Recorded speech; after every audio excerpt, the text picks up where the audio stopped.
तव कथामृतं तप्तजीवनं कविभिरीडितं कल्मषापहं श्रवणमङ्गलं श्रीमदाततं भुवि गृह्णन्ति ये भूरिदा जनाः। श्री रामकृष्ण वचनामृत। दक्षिणेश्वर में कार्तिकी पूर्णिमा के अवसर पर श्री रामकृष्ण देव का कथोपकथन चल रहा है।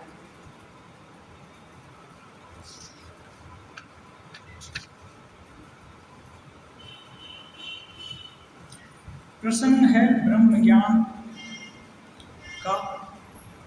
नित्य में पहुंचने का नाम है ब्रह्म ज्ञान।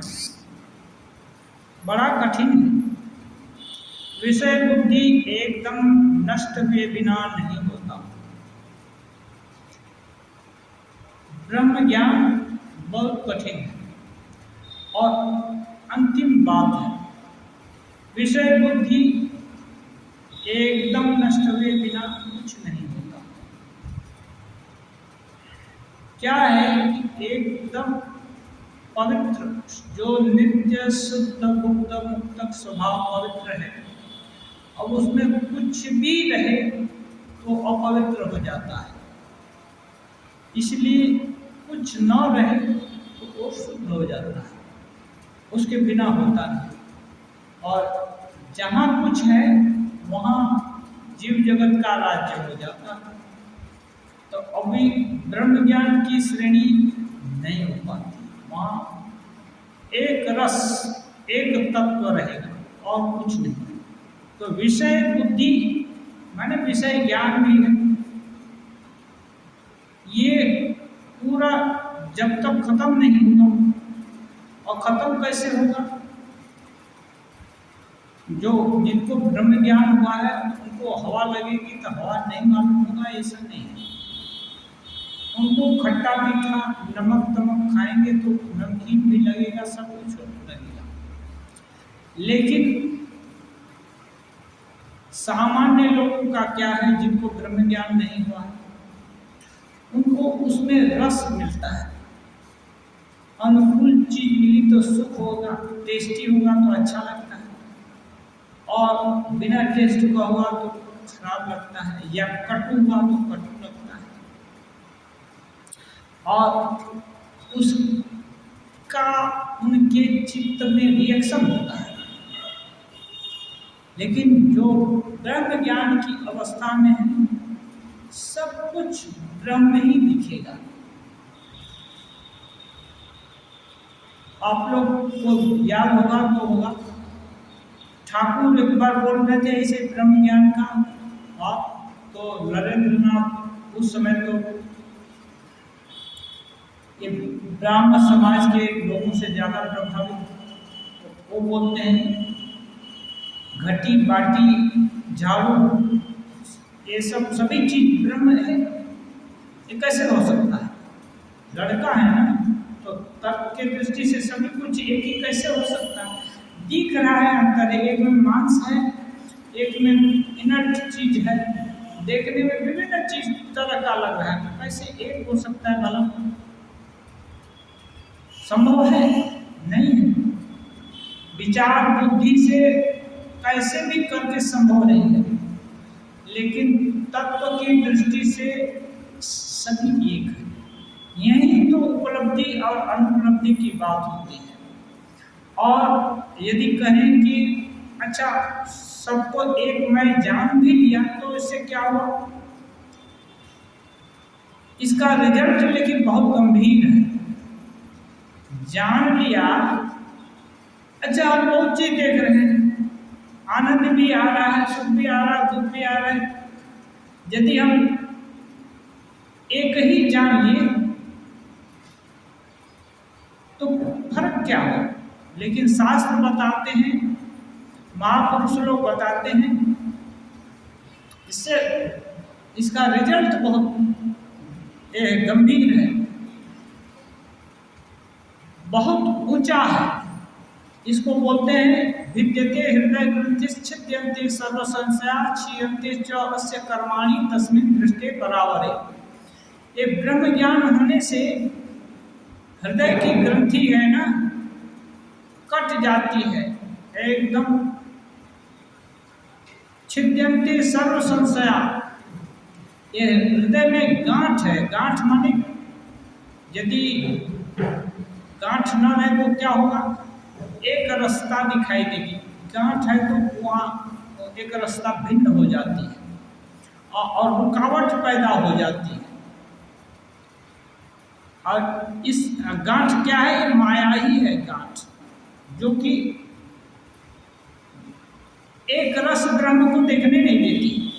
एक रस अपना जो अभूतपूर्व स्वरूप है, नित्य शुद्ध बुद्ध मुक्त स्वभाव आनंदमय स्वरूप है, उसको देखने नहीं देती। गांठ हो गई है क्या, माया का, ये कट जाती है।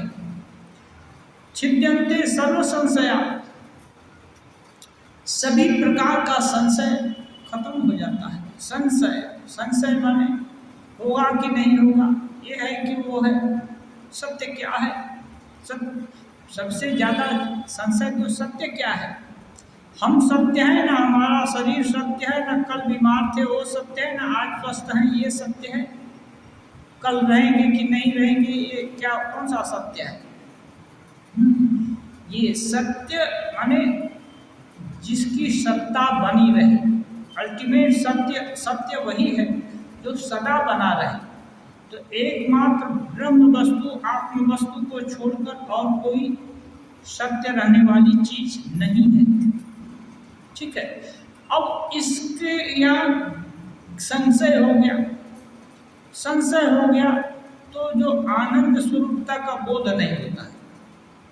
जैसे इवन सुखदेव जी, हम लोग का तो छोड़िए, आचार्य सुखदेव जिनको कि जन्म से ही ब्रह्मज्ञानी थे, फिर भी उनको पता नहीं था कि वो किस अवस्था में है।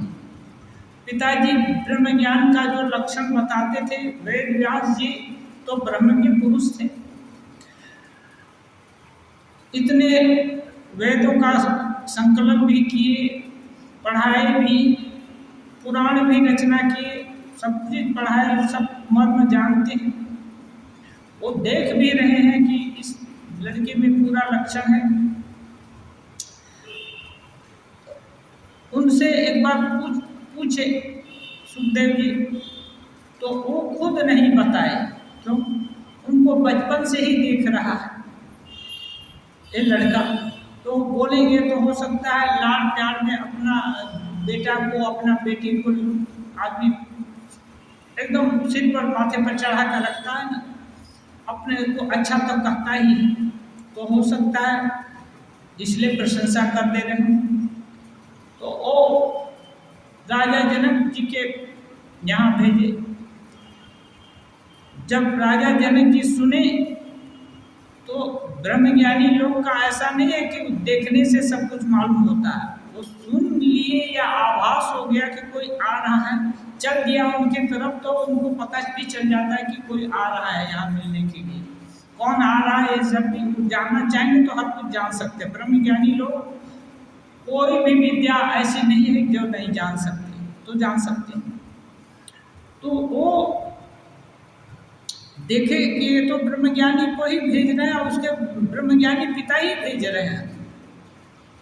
तो यदि आया और तुरंत बोल देंगे हाँ तू तो ब्रह्मज्ञानी हो गया, तो कैसे होगा। उसको परीक्षा दिया नहीं, मेहनत किया नहीं, उसको रिजल्ट तुरंत दे देंगे, ठीक नहीं होगा। इसलिए बहुत तरह का तपस्या कराए। पहले एकदम उपेक्षित रूप से उसको 3 दिन बैठा कर रखे, ठाकुर बोलते हैं 3 दिन बैठा कर रखे, कोई पूछने वाला नहीं, चुपचाप बैठा है, बैठे रहो, हाँ इंतजार करो। ये नहीं कोई बोला कि तुम चले जाओ, बैठे रहो, बैठा है। 3 दिन बाद घर में बुलाया,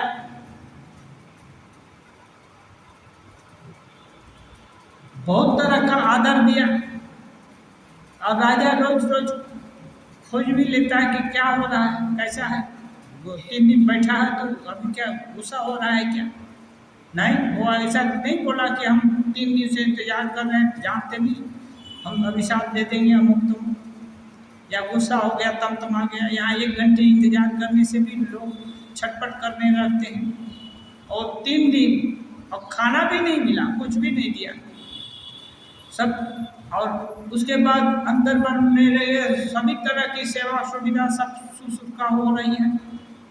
और यहाँ तक कि वाद्य यंत्र, गाना बजाना और सभी चीज, जितने भी राज्य की सुख भोग होते हैं, सब चीज उनको दिया जा रहा है। ये सब के बाद लास्ट में राजा जनक जी जब बुलाए, तब वो बताए कि देखो तुम्हारी अवस्था ब्रह्म ज्ञान की है, तुम देखो ऐसे इंतजार किए तभी तुम्हारे को म्लान नहीं हुआ, ऐसे यहाँ रखे तभी तुम्हारे को कोई लोभ क्षोभ नहीं हुआ दिल में। हाँ कहे तुम और शंका मत करो, तुम्हारी अवस्था ये हो गई। कहीं कहीं तो ये भी होता है कि तेल लेकर घूमने को भी बोले, नाच गाना हो रहा था। ये सब विभिन्न तरह की परीक्षा है।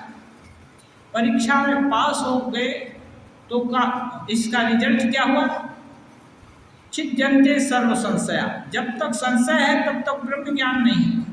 ब्रह्म ज्ञान का मतलब वहाँ 2 नहीं है, 1 है। 2 है तो संशय होगा ना, हो भी सकता है नहीं भी हो सकता है।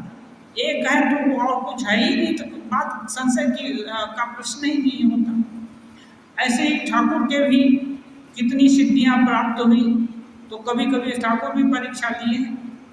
एक बार तो बोलते हैं कि हमारी जो सिद्धियां ठीक सही हो, हमारे जो आध्यात्मिक उपलब्धियां, तो एक पत्थर 3 बार कूदे। पत्थर जैसे ही सोचते हैं पत्थर 3 बार कूदता है। अमुक जगह का महाराजा आकर हमसे बात करे और ठीक दूसरे दिन आ जाता है। संकीर्तन का दल क्या बोलते हैं, गौरचंद्र का पूरा आए, वो भी देखते हैं सब आ जाता है प्रत्यक्ष रूप से। जो सोचते हैं वही हो जाता है, तब संशय नाश हुआ।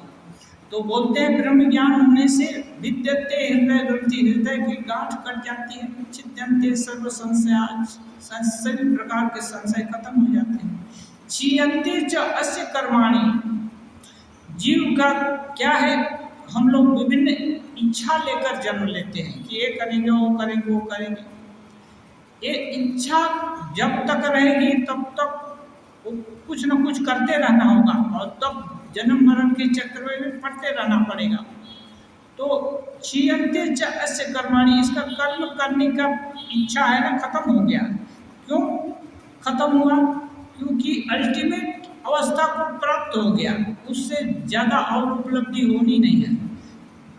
जहाँ कहीं से बूंद बना पानी, नाला में गिरा, फिर नदी में आया, गिरते गिरते गिरते गिरते जब समुद्र में आ गया, तो और कहीं जाने का उसको स्थान नहीं है। वही मेन मुख्य उसका स्ट्रेटम है, तो उसका मुख्य आधार समुद्र है जल का, तो समुद्र में चला गया, अब वो अपनी जगह पर आ गया। ऐसे ही जब जीव विभिन्न तरह का प्रयास करते करते ब्रह्म ज्ञान की अवस्था में आ गया, तो अपना स्वरूप देखता है, अरे मैं ही तो सब जगह हूँ, मैं मिथ्या सुख पा रहा था, दुख पा रहा था, ये सब मैं भूला हुआ था, मैं तो एकदम आनंद स्वरूप हूँ। उस चीज का वर्णन नहीं किया जा सकता, इतना सुख, उस सुख का वर्णन नहीं किया जा सकता। तो ये है क्षीयन्ते च अस्य कर्माणि तस्मिन् दृष्टे परावरे। इस परावर ब्रह्म का दर्शन होने पर इतनी उपलब्धि हो जाती है। इसलिए ब्रह्म ज्ञान जो है इतना सहज नहीं है। ये जन्म जन्म के प्रयास से, अनंत कष्ट से झेल कर भी ब्रह्म ज्ञान प्राप्त हो, और भाग्य कोई उसकी तुलना में उतना भी कष्ट, कितना भी अपमान, कितना भी बलिदान, वो नहीं के बराबर है, वो कुछ भी नहीं है जितनी बड़ी उपलब्धि है। इसलिए बोलते हैं बड़ा कठिन है। विषय बुद्धि एकदम नष्ट हुए बिना कुछ नहीं होता। तो है क्या? सब लोग बोलते हैं भगवान लाभ, भगवान लाभ, जल्दी हो जाए या ये हो जाए, या थोड़ा जप किए या थोड़ा व्रत किए या थोड़ा दान ध्यान किए तो भगवान लाभ हो गया, हो जाए। भगवान लाभ तब भी थोड़ी नीचे की अवस्था बोल सकते हैं, लेकिन भगवान लाभ भी एकदम ये नहीं, तुच्छ नहीं है। लेकिन ब्रह्म ज्ञान होने से क्या है, अब जीवन मरण के चक्र से छुट्टी। भगवान लाभ होने से भगवान का पार्षद हो जाए, उनके साथ लीला विलास करने की इच्छा होगा, फिर जन्म हो सकता है। इसके लिए भी जैसे ऋषि लोगों का होता है, मुक्त आत्मा लोगों का जन्म होता है, तो उनको भी फिर से सुख दुख झेलना पड़ता है। यद्यपि उनकी उपलब्धि कम नहीं होती, लेकिन कष्ट तो होता ही है। माया का शरीर धारण करने से कष्ट भी होगा, सुख भी होगा, ये होता है। तो विषय बुद्धि जब तक खत्म नहीं होगी तब तक ये नहीं होता है। और साधना जो है ये यही है कि विषय बुद्धि क्या है, जो परमानेंट नहीं है और जो कल्याणकारी नहीं है, उसी को हम लोग कल्याणकारी समझते हैं और उसी को प्रिय लगता है, वही अच्छी लगती है। यही विषय बुद्धि है। असली जगह हमारा नजर जाता नहीं है, असली चीज छुपी हुई है। अब बाहर के जो बनावटी चेहरा है ना, उसी में लट्टू हो जाते हैं। यही विषय बुद्धि है। अब इस चीज को, नकली चीज को हटाकर जब तक असली चीज नहीं पाएंगे तो तक असली चीज के यहाँ कैसे जाएंगे। तो असली चीज तो स्वरूप है। वहां पहुंचने के लिए नकली, जितना नकलीपन है सबको हटाना पड़ेगा। और ये नकलीपन क्या है, ये विषय बुद्धि है, जो सत्य नहीं है, शाश्वत नहीं है, सुखप्रद नहीं है, कल्याणप्रद नहीं है, उसी को सत्य मान करके उसी में गिर गए। हिमालय पर जब भगवती ने जन्म लिया तो पिता को अनेक रूपों में दर्शन दिया। भगवान नाना प्रकार से कृपा करते हैं। तो भगवती हिमालय के घर जन्मी। भगवती माने वही उमा पार्वती। तो ये जब जन्म लेकर के पिताजी हैं, पिताजी अभी जो ईश्वरीय शक्ति जिनके गोद को अलंकृत किया वो कम नहीं है। तो पिताजी को नाना तरह से दर्शन दिया, विभिन्न ईश्वरीय रूप का दर्शन दिखाया। तब हिमालय सुन रखे थे कि भगवान का तो एक रूप है ब्रह्म ज्ञान, ब्रह्म दर्शन। तो हिमालय ने उनसे कहा, मैं ब्रह्म दर्शन की इच्छा करता हूं। हिमालय बोले, बेटी इतना तो दिखाया, अब तुम्हारा ब्रह्म स्वरूप दिखा दो। तो ठाकुर बोलते हैं, माँ चाहने से ब्रह्म दर्शन भी करा सकती है। सब कुछ उनके हाथ में सब काटी है, लेकिन ऐसे नहीं करना। जब जो नहीं चाहता उसको माँ देती नहीं है। इसलिए अब भगवती बोलते हैं। तब भगवती ने कहा, पिताजी यदि वैसी इच्छा हो तो सत्संग करना पड़ेगा। संसार से अलग होकर बीच बीच में निर्जन में साधु संग कीजिए। ये बड़ा ये किया। क्यों? इच्छा नहीं है तो पिताजी कैसे मांग रहे हैं, बेटी हमको ब्रह्म ज्ञान दर्शन करना चाहते हैं। लेकिन नहीं, हम लोग के दिल में कई तरह की इच्छा है। एक बोलती है ये करो, एक सोचो, दूसरे बोलते नहीं, एक नहीं, तर्क देती है ये नहीं, ये ऐसे करके नहीं। और एक इच्छा बोलते हैं ये करो। ये फार अगेंस्ट तर्क चलता रहता है। दो तरह की इच्छा है, एक श्रेय मान की तरफ ले जाती है, एक प्रेय मान की तरफ ले जाती है। श्रेय माने जो आत्मदर्शन की तरफ ले जाए, एक प्रेय मार्ग है जो प्रिय लगती है जो भी चीजें। अभी अच्छा लग रहा रसगुल्ला तो दबाकर खा लो, भले ही डायबिटीज बढ़ जाए और कुछ हो जाए, कोई बात नहीं। हाँ, तो ये है प्रेय मार्ग है, उधर तरफ ले जाती है। तो ये भगवती बोल रही है कि पिताजी सत्संग करना पड़ेगा। सत्संग क्या ठाकुर बताए हैं। सत लोग किसको बोलते हैं? जिनके सानिध्य में जाने से भगवत उद्दीपना होती है, उनको ही साधु समझना चाहिए। हाँ, तो ऐसे लोगों का संग को सत्संग कहते हैं। सत्य माने हर समय रहे, तो हर समय जो रहे उसके संग करने वाले साधु लोग होते हैं। साधु लोग ज़्यादा और हर समय भगवान भाव में विभोर रहते हैं, इसीलिए उनके पास जो जिस भाव का भावित रहेगा आदमी, उसके पास दूसरे लोग आएंगे भी तो उसकी तन्मात्रा थोड़ी प्रभाव डालती है, इसलिए फर्क पड़ जाता है। ऐसे लोगों के पास जाने से भगवत उद्दीपना ऐसे ही हो जाती है। नहीं, भगवान सत्य है। अन्य जगह लगेगा कि नहीं, वो नहीं भी हो सकता है, ये भी हो सकता है, लेकिन ऐसे महापुरुष के पास जाने से लगेगा नहीं नहीं भगवान है, ये तो साफ साफ दिखाई दे रहा है भगवान है। भले ही तुरंत दर्शन न हो जाए, लेकिन मान जाएंगे, भगवत उद्दीपना होती है। तो सत्संग, और सत्संग में होने से क्या होगा? सत्य का ही चर्चा होता है। साधु लोग मिलेंगे तो क्या करेंगे? वो भगवान की ही चर्चा करेंगे। हाँ, विभिन्न तरह से चर्चा होगी, तो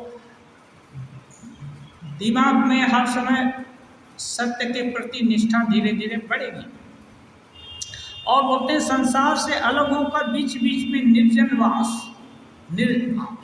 सत्संग में जाना और उसके बाद निर्जनवास, निर्जनवास करके खुद को देखना कि अच्छा अमुक महात्मा ने ये बोला, अमुक ने ये किया, इसने ये बताया, अच्छा ये तो बात सही है, दिल में तो लगी, लेकिन हम जब अकेले हैं तो देखिए क्या होता है, दिल क्या चाहता है।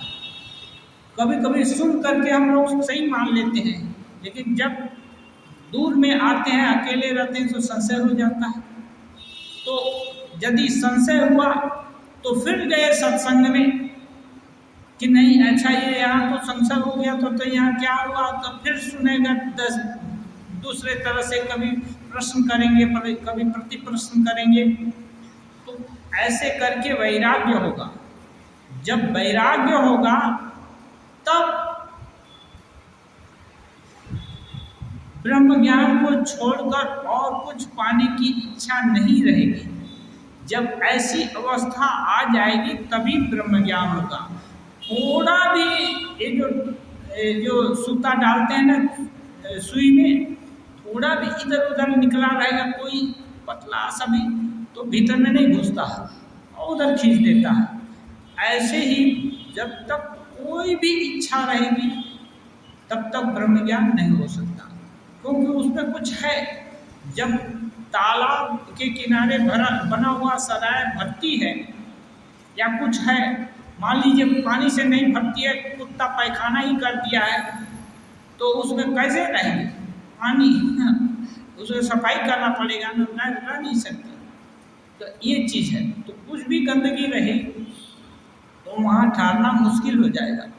तो इसलिए बोलते हैं, भगवती बोलती हैं कि पिताजी सत्संग करना होगा, साधु संग, निर्जनवास करना होगा, तब दिल में ब्रह्म ज्ञान को छोड़कर और कोई लालसा नहीं रह जाएगी, कुछ भी देखने की इच्छा नहीं रह जाएगी, और तब ब्रह्म ज्ञान होगा।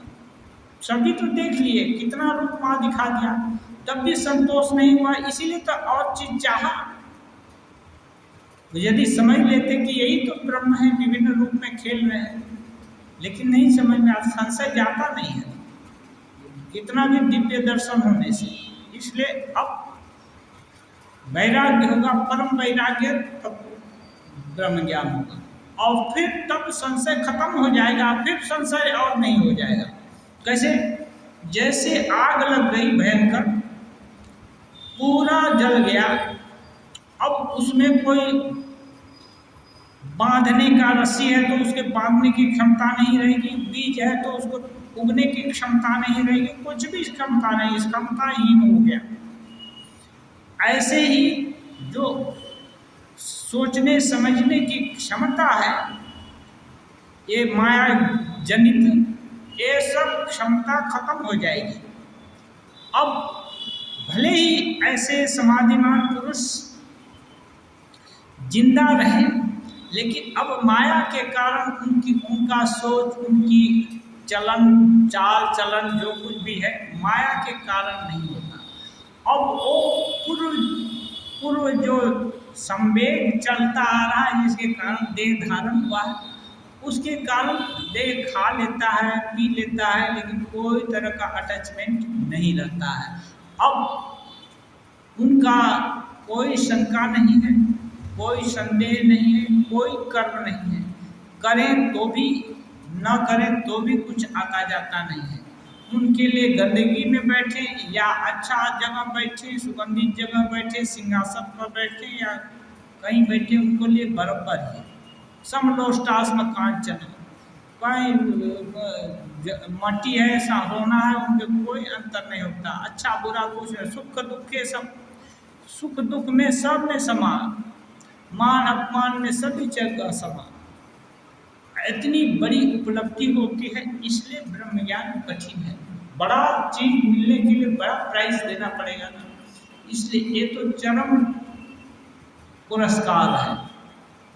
और ये पुरस्कार दिया नहीं जाता, पाया नहीं जाता, ये पुरस्कार सबके अपना अधिकार है, अपना पास है, अपने पास है। लेकिन ब्रह्म के कारण हम दूसरे तीसरे जगह खोज रहे हैं, इसलिए असली पुरस्कार नहीं पाते हैं, बस खत्म, इधर उधर उनके चक्कर में रह जाते हैं। तो साधना यही है कि जो अनित्य है उसकी अनित्यता को समझने का प्रयास करना। एक दिन में नहीं होगा, प्रयास करना होगा, और ईश्वर के किसी रूप गुण में विश्वास है तो उसको प्रार्थना करना होगा, और नहीं ऐसे रूप गुण में विश्वास है तो ऐसे ही करना होगा। हे ईश्वर, तुम सुना है कि तुम हो, सबकी बातें सुनते हो, मेरे भी अंदर हो, लेकिन मैं जानता नहीं, मैं जानती नहीं, तो मुझको थोड़ा तो प्रेरणा दो, हमारी भी बात सुनो, हमको भी अच्छी जगह ले चलो। प्रार्थना करना पड़ेगा, प्रार्थना में बल है, प्रार्थना भी करना पड़ेगा और विचार भी करना पड़ेगा, और उससे भी एक जरूरी है धैर्य रखना होगा, लगे रहना पड़ेगा। उपलब्धि नहीं है तो छोड़ देंगे और अरे क्यों इसके पीछे कटकट पड़े। अरे ये अनमोल वस्तु है, अनमोल वस्तु के पीछे जन्म जन्म मेहनत करना पड़े तो भी कहूँगा क्यों छोड़ेंगे। जब इसका अनुमान हो गया, सुन लिया और दिल एक बार मान भी लिया कि नहीं ये अच्छी चीज़ है, हाँ, तो फिर अब क्यों छोड़ेंगे, अब नहीं छोड़ेंगे। भले ही ऊंचाई है, बहुत ऊंचाई है, बार बार गिरेंगे लेकिन छोड़ेंगे नहीं। एक वाल्मीकि रामायण में है, ऋषि विश्वामित्र कितना संघर्ष, कितना उत्थान, कितना पतन देखे, उनका भयंकर संघर्षमय जीवन है। अंत में ब्रह्म के पुरुष हो ही गए। तो ये स्टेमिना दिखाती है, उनका चरित्र दिखा करके बताया गया है कि कितना भी वो अहंकारी भी थे, लोभी भी थे, क्या नहीं थे। हाँ, ज़्यादातर चीज नहीं दिखाया जाता, कुछ तो दिखाया गया है। लोग जिसके पास है, अहंकार है, दूसरे की वस्तु को छीन लेने की इच्छा है ना, तो ये कभी अच्छा तो हो नहीं सकता है। तो ये ऐसा आदमी ब्रह्म ज्ञानी तक हो गया, ये संभव है। आत्मा है ना, अपने को अनफोल्ड कर सकती है, लेकिन लगे रहने से, तब छोड़ दिए होते तो खत्म हो जाते। कितना बार उनका पतन हुआ, तब भी वो छोड़े नहीं। संकल्प ये हुआ, भूल होती है हमसे, ठीक है, 1000 बार भूल करेंगे फिर भी आगे बढ़ेंगे। इसीलिए ठाकुर बोलते हैं कि सांसारिक लोग 100 सही करो, एक गलती करो तो उसके लिए याद करते हैं, और भगवान 100 गलती करो, एक सही करो तो उसके लिए ये करते हैं।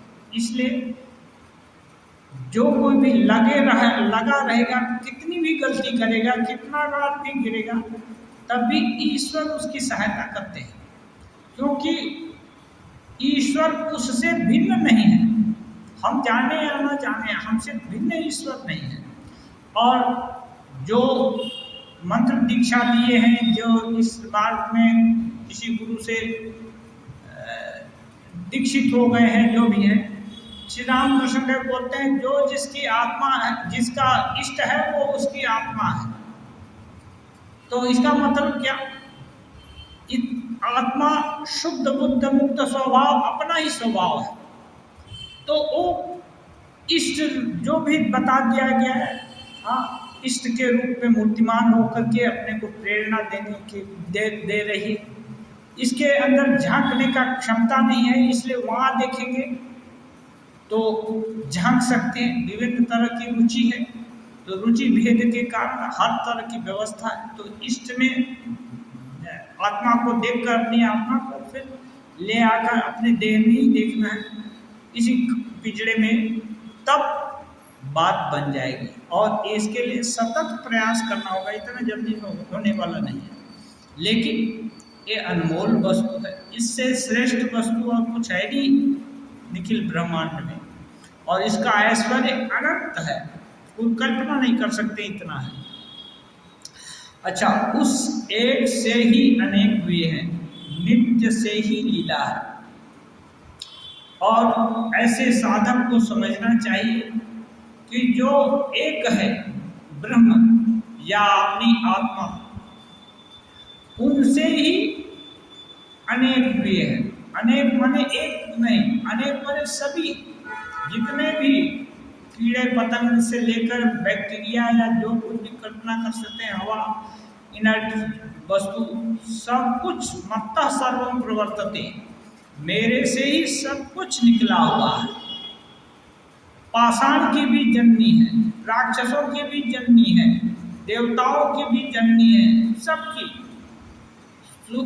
और अब तो देखते ही हैं, पत्थर का आदमी लोग जननी नहीं है, पत्थर होता है किडनी में और कहाँ कहाँ फॉर्मेशन हो रहा है। ऐसे ये जो है आत्मा है, जब हाड़ मांस पत्थर बना दे सकता है, तो आत्मा सूक्ष्म से भी सूक्ष्म चीज है और शक्तिमान अनंत शक्ति है। उसकी इच्छा से क्या नहीं हो सकता, वो अद्भुत बना सकते हैं, जो कोई कल्पना नहीं कर सकता, वो सब भी उनके द्वारा सृजित हो सकता है। इसलिए उनके लिए कुछ भी असंभव नहीं है। तो नित्य से ही लीला है।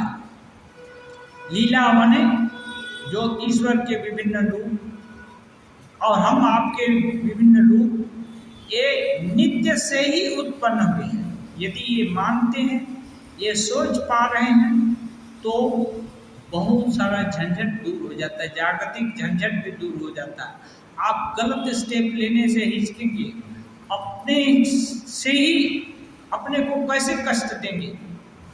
अपने उंगली से यदि आँख में लग जाए अपने, तो कोई अपना उंगली काट नहीं देता है, बार बार प्रयास करेगा कि अब न लगे, अब ऐसा कुछ नहीं हो जिससे कि फिर आँख में लग जाए। ऐसे ही अपन सबके प्रति जब भी अर्पणत्व की भावना हो जाएगी, तो दोष तो देखिए माया के राज्य में आने से सबके अंदर ही है। दोष दूर करने का उपाय भी सबको सोचना पड़ेगा। नहीं करना है वो नहीं, दोष को कभी पुनः बताना तो चलेगा नहीं, लेकिन दोष होने के कारण उसका जीना आराम कर देंगे, उसको जीने का अधिकार नहीं है, ये भावना नहीं हो सकती, नहीं अच्छी नहीं है। इस भावना में सुधार हो जाएगा। जब अपनत्व की भावना बढ़ जाएगी, इसका जब ये हो जाएगा, तो नहीं, जब अपना ही है सब कुछ, अपना बेटा बेटी को कोई गला थोड़ा दबा देना चाहता है थोड़े मोड़े गलती से, लेकिन कोई भी माँ पिता नहीं चाहते कि बेटा बेटी में सुधार हो। सुधार सभी लोग चाहते हैं, अच्छा होना सब लोग चाहते हैं, लेकिन ये नहीं है। तो ये जो नित्य से लीला है, ये जान लेने से सुधार होगा कि हम सब एक ही जगह से आए हैं। किसी को रुचि बढ़िया है, अच्छा है तो वो एक्सेलेंट है, कोई कम है, कोई ऐसा है, कोई ठीक है, सभी है, लेकिन एक ही जगह से तो आया है। ये है, इससे जागतिक झंझट भी कम हो जाता है। उस देखिए दृष्टिकोण का बात है, देखने से ही, मानने से ही अपना हो जाता है, मानने से ही पराया हो जाता है। तो लेकिन अपना मानने में सहानुभूति होगी, प्रेम होगा, और पराया मानने में विद्वेष होगा और कुछ कुछ होता है, ये सब होता है। अच्छा, एक जैसी अवस्था है जिसमें अनेक का बोध नहीं रहता और न एक का ही। एक ऐसी अवस्था है जिसमें अनेक का बोध नहीं रहता और न एक का ही। एक अवस्था का बात बताते हैं, ये समाधि अवस्था ही होगी। एक भी नहीं है, अनेक भी नहीं है। ये एक और अनेक तब होता है जबकि मन बुद्धि काम करेगा तब। तो इसके फंक्शन के बाहर चले गए, अभी गुरुत्वाकर्षण तक रहेंगे तब तो गिरेंगे, गुरुत्वाकर्षण के ऊपर चले गए तो सुना है एकदम अंतरिक्ष में इधर उधर भटकते रहेंगे, लेकिन गिरना पड़ना कहीं नहीं है। बहुत बड़ा अंतरिक्ष है, घूमते रहेंगे। हाँ, तो यही है, एक भी नहीं है, अनेक भी नहीं है। यहाँ कहाँ? समाधि में, क्योंकि एक के रहते ही अनेक आ जाता है। एक का बोध जिसको है वो अनेक का भी बोध हो सकता है। एक है, हो सकता है दूसरा आ जाए। वे तो उपमाओं से रहित हैं, उन्हें उपमा देकर समझाने का उपाय नहीं है। वे उपमाओं से रहित हैं। उपमा देते किस लिए हैं? और कई तरह की उपमा होती है। उपमा देने का मतलब उदाहरण देना है विभिन्न तरह से। तो ईश्वर को किसी उदाहरण से, ब्रह्म वस्तु को कोई उदाहरण से बता नहीं सकते। उपमा से एक कुछ हद तक कल्पना कर सकते हैं कि ऐसा भी हो सकता है, लेकिन सही नहीं बता सकते। अंधकार और प्रकाश के मध्य में जैसे है ना, हम जिस प्रकाश को देखते हैं वह ब्रह्म, वह प्रकाश नहीं है। ब्रह्म यह जड़ आलोक नहीं है। ये जो कह रहे हैं, जो हम लोग कौन सा प्रकाश देखते हैं? दीपक का, आग का, सूर्य का, ये सब प्रकाश देखते हैं। ये तो जड़ प्रकाश है, लेकिन ब्रह्म का प्रकाश है, ये वो प्रकाश नहीं है। गीता में बोलते हैं भगवान, ये जो दिखाए ना अपना, क्या बोलते हैं, विश्वरूप, दिवि सूर्य सहस्रस्य भवेद युगपदुत्थिता यदि भासदृशी सा स्यात् भासस्तस्य महात्मनः। दिवि सूर्य सहस्रस्य, जैसे आकाश में देवलोक में ये जो 1000 सूर्य एक साथ चमके, हाँ, युगपद उत्थिता माने एक साथ उत्थित हो जाए, एक साथ जैसी प्रभा होगी, जैसी माने जितना तेज होगा। एक सूर्य की तरफ तो हम लोग आँख से उठाकर देख नहीं सकते, आँख चौंधिया जाएगी, यहाँ कुछ गड़बड़ हो जाएगा। और ऐसे 1000 सूर्य यदि चमक जाए तो उधर आँख जाएगी, आँख झुलसी जाएगी। हो सकता है हम लोग खुद भी झुलस जाए, संपाति के जैसा। हाँ, लेकिन तो ये यदि भासदृशी सा स्यात् भासस्तस्य महात्मनः, ये बताते हैं संजय, कहते हैं कि इतनी प्रभा जो कि 1000 सूर्यों की हो सकती है, सबको यूनाइट कर दिया जाए, सबको जोड़ दिया जाए, भगवान की का इतना तेज था, तो इतना तेज से सब लोग जल जाने चाहिए थे, लेकिन ये जलता नहीं। ये तेज क्या है? ये ज्ञान। इस प्रकार से हम लोग बहुत, अभी देखिए ये चश्मा हटा दें, यदि एकदम धूप रहे तो चश्मा हटाने पर भी ये जैसे अभी दिख रहा है ना वैसे दिखता है। और चश्मा क्या कर रहा है? उसको थोड़ा सा और देखने के लिए सहायता कर रहा है, लेकिन चश्मा न रहे तब भी ज़्यादा प्रकाश रहे तो स्पष्ट दिखता है। तो देखने की क्षमता माने जानने की क्षमता, नॉलेज है। प्रकाश से नॉलेज उद्दीपन होता है, नॉलेज होता है। और ऐसे ही यदि ब्रह्म ज्ञान हो तो वो जो नॉलेज होगा वो भीतर माने अनंत तक वो देख सकता है। ऐसा ब्रह्मज्ञानी पुरुष, उनका नॉलेज कहीं प्रतिहत नहीं होगा। हमारा नॉलेज प्रतिहत हो जा रहा है। क्यों? इस दीवार के पीछे क्या हो रहा है, क्या है, इस समय हमको नहीं दिखाई दे रहा है।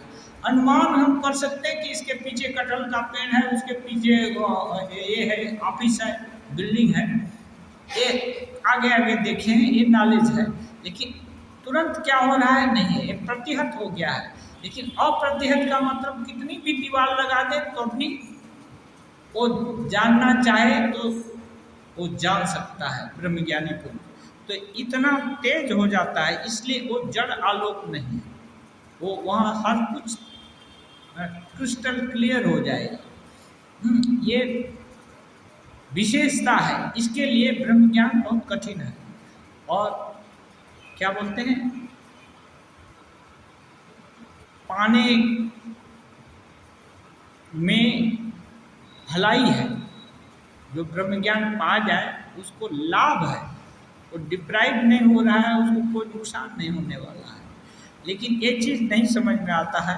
क्यों? वो बहुत दूर की बात है, वो समझ में नहीं आती है, कम समझ में आती है। लेकिन सत्संग होने से, निर्जन में वास करने से क्या होगा? सोचेंगे सुबह से शाम तक, छोटे थे बड़े हुए, यहाँ दुख पाए, यहाँ सुख पाए, इससे क्या मिला, उससे क्या हुआ, उससे क्या हुआ, ये इसको हम अच्छा अपना समझे थे, वो ने हमको दगाबाजी किया, दूसरे ने किसी को पाला, उसके साथ वो किया, ये किया। सब दुनिया भर का यदि चीज जो भी ज्ञान की राशि है ना अपने अनुभव की, सब आएगी। यदि उसका विवेक अवलंबन करके चिंतन होगा तो देखेंगे इसमें जितना भी रिएक्शन हुआ, एक्शन हुआ, उसका कोई ज़्यादा फ्रूटफुल लाभ नहीं था। तब क्या यही है कि बॉल इधर से उधर फेंकते रहो, उधर से उधर फेंकते रहो, कोई रिजल्ट ना आए, उसमें मज़ा नहीं है। जब तीक्ष्ण दृष्टि से देखते हैं तो ये सब जितने भी उपलब्धि अनुपलब्धि या इसका उसका सब देख, उसमें दम नहीं है, ज़्यादा उसमें मूल्यवान नहीं दिखता है। तब क्या होता है, बोलते हैं ये जो है ये है कश्चित धीर प्रत्यगात्मानमैक्षण आवृत चक्षु अमृतत्वमिच्छन। तब वो कोई धीर पुरुष जिसको कि वैराग्य होता है कि नहीं ये सब में तो हम बेकार पढ़ने में ही सारा जिंदगी नष्ट कर दिए, इसको क्या हो रहा है, उसको क्या हो रहा है, उसका जान करके माथा पच्ची करने से क्या लाभ हुआ। तब उसको वैराग्य होगा, तब धीर प्रत्येगात्मानमैक्षण, प्रत्येगात्मा अपनी आत्मा को जानने की इच्छा करके आवृत चक्षु, ये बाहर की एनालिसिस छोड़कर, इसमें भटकना छोड़कर आप अपने को भीतर कर लेगा। भीतर करके अमृतत्व की खोज में प्रवृत्त होगा। ये होता है।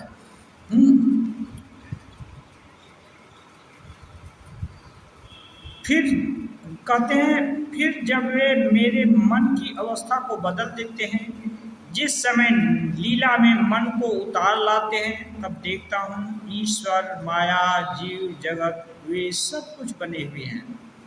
श्री रामकृष्ण देव अपनी अवस्था का वर्णन करके लोगों को समझाते हैं। श्री रामकृष्ण देव बोलते हैं ब्रह्म ज्ञान तो इतना कठिन है, ये सब होता है। और लेकिन जब अवस्था बदल देते हैं, ठाकुर ने ये नहीं बोलते अपने से हो रहा है, वो मानते हैं जो काली है ना, उनको ब्रह्म शक्ति मानते हैं। उनकी अवस्था से वो मन लीला में उतर जाता है। लीला माने नित्य से लीला। अभी जो जितने ये सब बना हुआ है ना, कोई आदमी बना हुआ है, कोई स्त्री बना हुआ है, कोई पुरुष बना हुआ है, कोई कुत्ता बिल्ली है, सब जितना भी स्पीसीज बने हुए हैं, सुख झेल रहा है, दुख झेल रहा है, सब लीला है।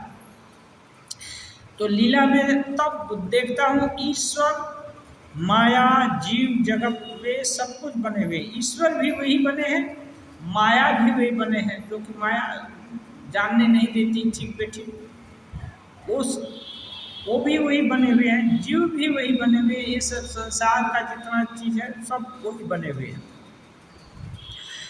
फिर वे दिखाते हैं कि उन्होंने इस जीव जगत को बनाया है, जैसे मालिक और उसका बगीचा। श्री रामकृष्ण देव बोल रहे हैं, फिर वो दिखा देते हैं विभिन्न तरह से। एक दर्शन होगा कि जीव जगत को कैसे बनाया है, जैसे मालिक और उसका बगीचा। अब बोलेंगे ये दो चीज है, मालिक एक चीज है, बगीचा दूसरा है। लेकिन मालिक का बगीचा माने बगीचा मालिक के अधीन है। यदि कोई बगीचे से कुछ चाहता है तो मालिक को पकड़ ले तो उससे बहुत कुछ मिल सकता है। केवल बगीचे में जाकर घूमेगा तो उसको कुछ मिलने का नहीं है। इसलिए बगीचे से कोई लाभ कोई पाना चाहता है तो मालिक को पकड़ना होगा, ना कि बगीचे को। बगीचे से यदि कोई कुछ उठाता है तो चोरी हो गई, लेकिन मालिक को पकड़ लिया तो आधा बगीचा भी ले सकता है, पूरा बगीचा भी मालिक दे सकता है। लेकिन दो फल भी उठा लिए तो एक चोरी हो गई। तो बगीचे से कुछ पाना है तो मालिक, तो असल कौन हुआ? मालिक हुआ। इसलिए ईश्वर जीव जगत ये सब जो है ना वो बनाए हैं, लेकिन ये जीव जगत जो है वो बगीचा है। असली मालिक कौन है? ईश्वर। तो ये जीव जगत से यदि कुछ चाहते तो किसको पकड़ना होगा? ईश्वर को पकड़ना होगा। जीव जगत से यदि कुछ पाते हैं तो कोई गाली देगा, कोई प्रशंसा करेगा, कोई ये देगा वो देगा, छोटा मोटा चीज कुछ मिल जाएगा और उसका कानूनी जो भी रिपरकेशन होगा उसको झेलना पड़ेगा। जो भी न्याय दंड विधान होगा वो सबको झेलना पड़ेगा, क्योंकि सब कार्य कारण संबंध पर स्थापित है। कुछ न कुछ तो जगत में है ही। किसी को खराब बोलेंगे तो वो भी कुछ खराब तो बोलेगा ही, या उसका रिएक्शन होगा, क्रिया के प्रति विपरीत क्रिया होगी। लेकिन यदि ईश्वर को पकड़ लिया तो ये जो जगत जीव जगत है ना, इसका गुण अवगुण से कोई फर्क नहीं पड़ता है। ईश्वर चाहे तो विष को अमृत बना दे सकते हैं और समुद्र को गोस्पद भी बना सकते हैं, कुछ भी कर सकते हैं। तो यदि पाना ही है, ज़्यादा चाहने से ही होगा तो जगत के पीछे क्यों दौड़े? जगत का क्रीम चाहते, जगत का आधिपत्य चाहते तो जगत के मालिक को पकड़ लो। मालिक पकड़ा गया तो बाकी और किसको जगत का हर चीज उसके लिए हाजिर। तो यही बोल रहे हैं मालिक और बगीचा के जैसा है। हाँ, ये है। अच्छा करके ठाकुर समझा रहे हैं, वे करता है और उन्हीं का यह सब जीव जगत है। ईश्वर ही करता है, उनका ये सब जीव जगत है। इसी का नाम है ज्ञान। और मैं करने वाला हूँ, मैं गुरु हूँ, मैं पिता हूँ, इसी का नाम है अज्ञान। और मैं हो गए तो जगत को पकड़ लिया। जगत को जब पकड़ लिया तो अज्ञान को पकड़ लिया। अब सब मैं गुरु हूँ, तब झेलो जितने लोग चेला लोग का झंझट और बाकी सब ये होगा। गुरु से भी बड़ा गुरु हो जाता है और होगा। कहीं कंपटीशन हुआ तो उसमें हार जीत होती है ना, शास्त्रार्थ होता है तो कोई जीतता है कोई हारता है, बहुत सारा चीज हो गया। फिर मेरे हैं ये सब घर द्वार परिवार धन जन आदि, इसी का नाम है अज्ञान। एक तो है मैं पिता हूँ गुरु हूँ करने वाला हूँ, ये भी अज्ञान है, और मेरा ये सब है। तो अपना घर यदि नष्ट हो गया दुख हो गया, अपना परिवार में यदि किसी को कोई कष्ट हुआ या कोई दो थप्पड़ मार ही दिया तो उसका लिए भी हम कैसे हमारे परिवार के सदस्य को ऐसा आंख दिखा सकता है या मार सकता है, दुनिया भर का प्रेस्टीज इशू सब कुछ होगा, धन जन, ये सब इसका नाम अज्ञान है। लेकिन यदि इसको बनाने वाले ईश्वर जो हैं मालिक, असली मालिक, उनको पकड़ लिया, तब ये सब छोटा मोटा इसमें ना चेला रहे या गुरु रहे कोई झंझट होने का नहीं है। क्योंकि झंझट असली खूंटी को पकड़ कर रखने से फिर झंझट नहीं होता, झंझट अज्ञान के कारण हो रहा है। ईश्वर है तो ईश्वर के कारण जो संसार है ना वो भी मजे की कुटिया हो जाएगी, क्योंकि सब जगह ईश्वर की ही लीला दिखाई देगी। और ईश्वर की कृपा भी ऐसी होती है कि भक्त लोगों का दुख भी सुख में बदल देते हैं। मीराबाई को विष का प्याला भले ही भेजा जाए वो पी भी लें, लेकिन उनसे उनकी मृत्यु नहीं होती। काला नाग भी उनके पास भेजा जाता है, काला नाग भी उसके लिए माला ही हो जाता है।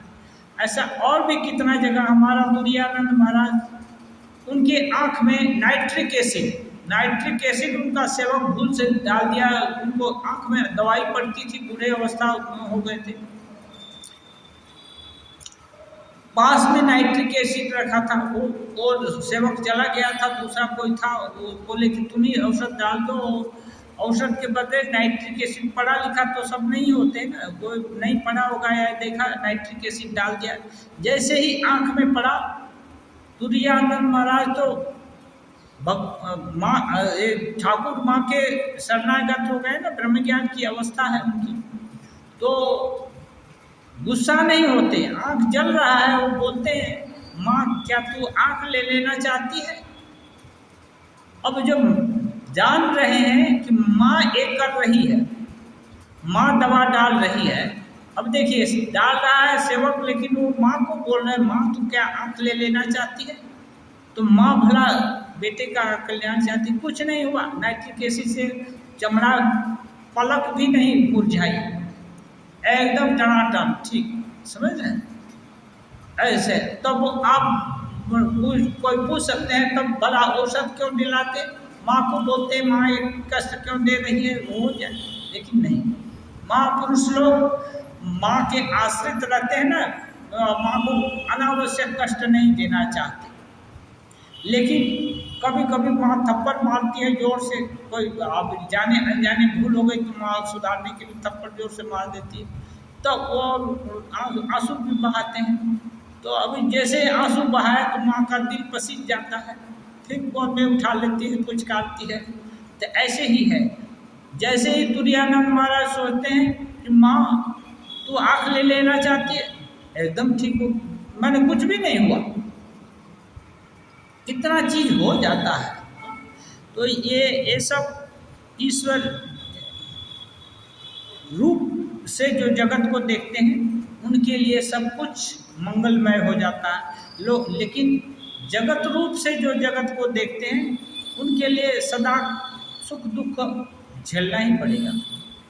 यही अंतर है, यही क्या होते हैं, इसी का नाम ठाकुर अज्ञान बोलते हैं। तो आज समय पूरा हुआ।